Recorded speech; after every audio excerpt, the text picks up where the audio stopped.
आप देख रहे हैं एनएमएफ न्यूज और मैं हूं आपके साथ शाफनी पटनायक।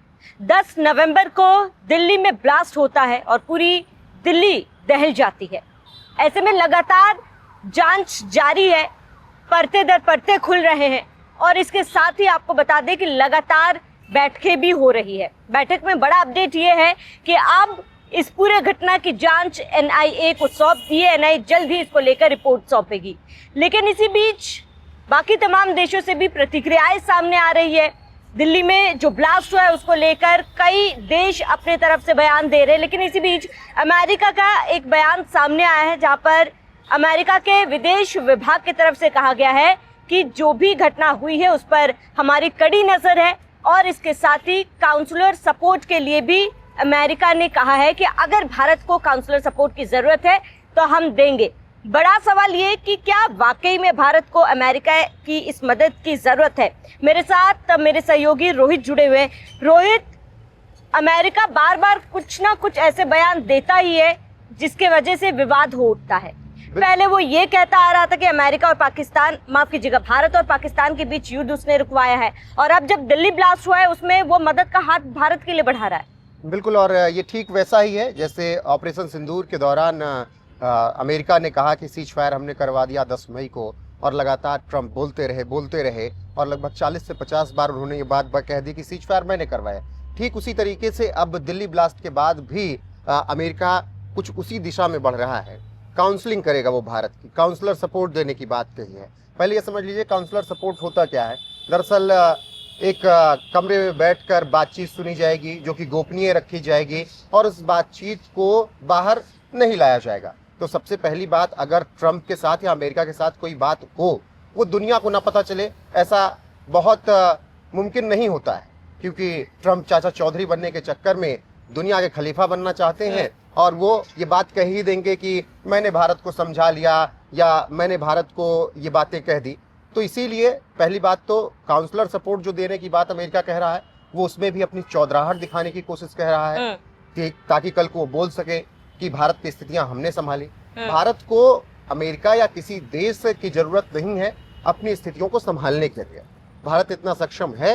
हाँ, दिल्ली में जो कुछ भी हुआ वो लूपहोल्स भी कह सकते हैं, वो थोड़ा बहुत आप कह सकते हैं कि फेल्योर भी था, क्योंकि जब फरीदाबाद में इस तरीके के विस्फोटक बरामद हुए और उसके बाद कुछ ही घंटे में दिल्ली में शाम को 6:55 पर ये ब्लास्ट हुआ जिसमें उमर ने खुद को फिदायीन हमला किया और खुद को मार लिया, ऐसी खबरें हैं। उसके बाद तमाम गिरफ्तारियां हो रही हैं, परत दर परत खुल रही। जैसे आपने कहा, हरियाणा से लेकर जम्मू कश्मीर तक जितने भी कनेक्शन हैं वो सब जोड़े जा रहे हैं और अब जांच एनआईए कर रही है। लेकिन बात अगर अमेरिका की करें तो अमेरिका हर बार ऐसा करता है, और ना सिर्फ भारत के साथ, अमेरिका दुनिया के ऐसे तमाम देशों के साथ चौधरी बनने की कोशिश करता है। हाँ, पाकिस्तान उसका अपना है, पाकिस्तान उसका नौकर है, ये पूरी दुनिया जानती है, और पाकिस्तान की काउंसलिंग जाकर अमेरिका कर सकता है और ट्रंप कर सकते हैं कि भाई देखो आतंकवादियों को पालना बंद कर दो। सबसे बड़ी काउंसलिंग यही होगी अगर ट्रंप करना चाहें तो। बाकी जब इजराइल हमले करना शुरू करता है अमेरिका के इशारे पर, तो कुछ दिन बाद जिस पर इजराइल हमला करता है उसके पक्ष में ट्रंप खड़े हुए नजर आते हैं, फिर काउंसलिंग करने की बात करने लगते हैं। जब ईरान पर इजराइल के मिसाइल्स दगती हैं तब फिर पहले तो इजराइल के सपोर्ट में होते हैं, लेकिन जब ईरान को ज्यादा बर्बाद करना अमेरिका और इजराइल शुरू करता है तो फिर ईरान की तरफ खड़े हो जाते हैं और बिजनेस की बात करने लगते हैं, मार्केट की बात करने लगते हैं। इसी तरीके से तमाम देशों में आप देखिए, जहां पर ट्रंप की नहीं चल पाती वहां पर खामोश रहते हैं, वहां पर ट्रंप एक शब्द नहीं बोलते। जैसे रूस में, रूस को उन्होंने समझाने की कोशिश की, अलास्का में बुलाया, भैया आइए शांति वार्ता कर लेते हैं और यूक्रेन के साथ युद्ध समाप्त कर लेते हैं, वहां भी काउंसलिंग करने की कोशिश की। लेकिन पुतिन ने कहा कि काउंसलिंग हम करेंगे, आइए मॉस्को, वहां पर काउंसलिंग होगी, आपके इशारे पर नहीं होगी। तो ठीक भारत के साथ वही है, भले अमेरिका की तरफ से कोई बयान दिया जा रहा हो और ट्रंप की एंट्री हो रही हो दिल्ली ब्लास्ट के बाद, लेकिन भारत ने ये साफ कर दिया है कि वो अपनी जांच से हर एक सबूत इकट्ठा करेगा। गृह मंत्री अमित शाह ने भी ये बात कह दी कि किसी को छोड़ना नहीं चाहेगा।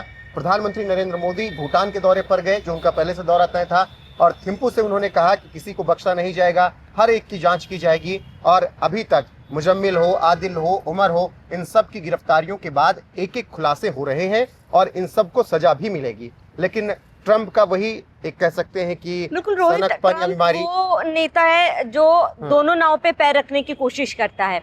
एक तरफ आप पाकिस्तान का साथ दे रहे हो, पाकिस्तान से दोस्ती बढ़ा रहे हो, और वहीं दूसरी तरफ जब भारत में ये घटना होती है तो आप सहानुभूति के नाम पे आप मदद का हाथ बढ़ाना चाहते हो, काउंसलिंग कराना चाहते हो। जैसे कि आपने कहा कि अमेरिका ये काउंसलिंग का हाथ, जो काउंसलिंग के लिए जो मदद की बात कही है, वो पाकिस्तान को दे, ये काउंसलिंग सेशन पाकिस्तान को दे, तो शायद पाकिस्तान के लिए भी ये बेहतर होगा, बाकी देशों के लिए भी ये बेहतर होगा। बिल्कुल। और रही भारत से इस तरीके का सॉफ्ट रुख अपनाना, तो इसके पीछे सिर्फ एक दिल्ली ब्लास्ट नहीं है। अमेरिका को दिल्ली ब्लास्ट से एक मौका मिल रहा है कि वो भारत के थोड़ा और करीब आ जाए, रिश्ते सुधार लें। क्योंकि ट्रंप ने जो कुछ किया उसका अंजाम तो भारत नहीं भुगत रहा है, उसका अंजाम अमेरिका ही भुगत रहा है। अमेरिका के हालात क्या हैं ये देखिए। हालात पे आए अमेरिका को, उससे पहले कैसे ट्रंप दिल्ली ब्लास्ट को मोहरा बनाकर भारत करीब आना चाह रहे हैं, ये बात समझिए।